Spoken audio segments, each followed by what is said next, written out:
If feedback is so powerful, why do most people dread receiving it? Why do performance reviews feel like punishment?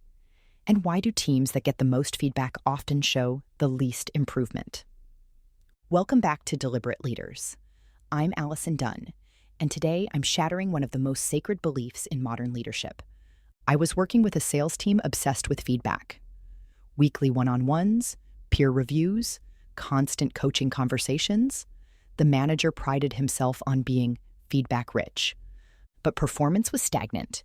People were defensive, relationships deteriorating, and their best performer was looking for another job. When I dug deeper, I discovered something shocking.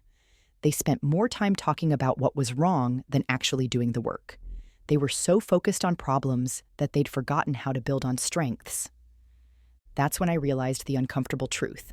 Most feedback isn't helpful. It's harmful. Here's the problem. Feedback is backward-looking. It analyzes past performance instead of building future capability, and it assumes people improve by fixing weaknesses. Research shows that's not how excellence works. People don't become great by eliminating flaws.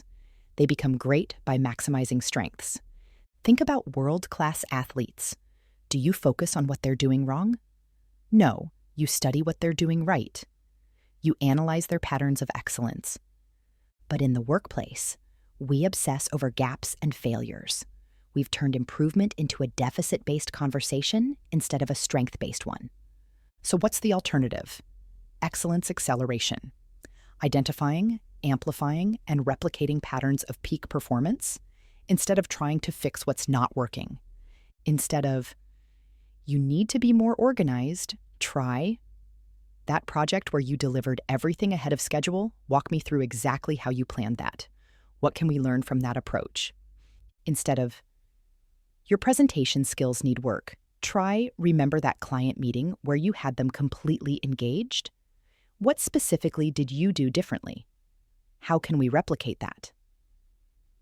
Here are 3 strategies to start excellence acceleration. Strategy 1, the peak performance audit. Instead of focusing on what someone needs to improve, identify their moments of peak performance. Ask, when was this person at their absolute best?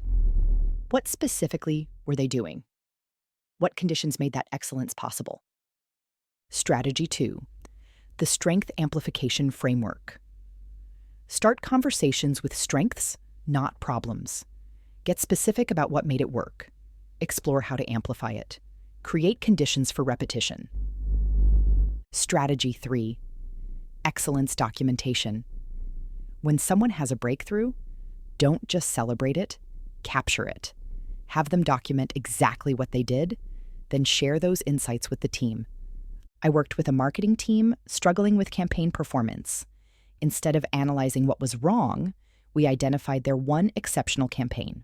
We had the leader walk through her entire process: research, creativity, testing, decision-making.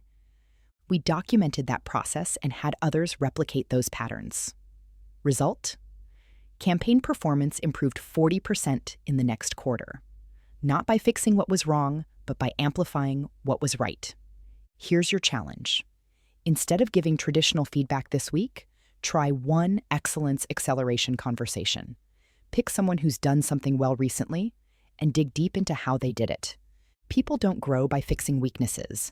They grow by maximizing strengths. Stop wasting time on deficit-based feedback. Start building excellence-based acceleration. That's a wrap for today's episode of Deliberate Leaders. Great leaders don't focus on what's wrong. They amplify what's right. Until next time, keep thinking boldly, leading deliberately, and building on excellence.